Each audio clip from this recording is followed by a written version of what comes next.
많이 মৰমৰে ভৰ কিমান জুখিব কোনে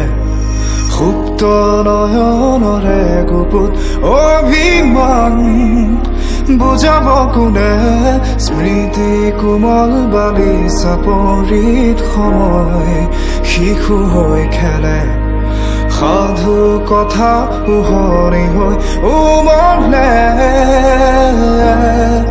এজাক ৰুদ্ৰ বতাহে পাৰ ভাঙে উটুৱাই প্ৰাণ বাৰুদৰ গানে এখনি ক্লান্ত নদীৰ সীমনাত হাহাকাৰ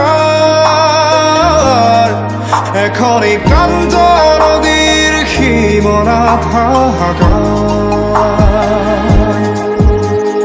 পুৱতি নিশাৰ আকাশত গিৰিজন জিলিকিছে নক্ষত্ৰ তৰালিৰ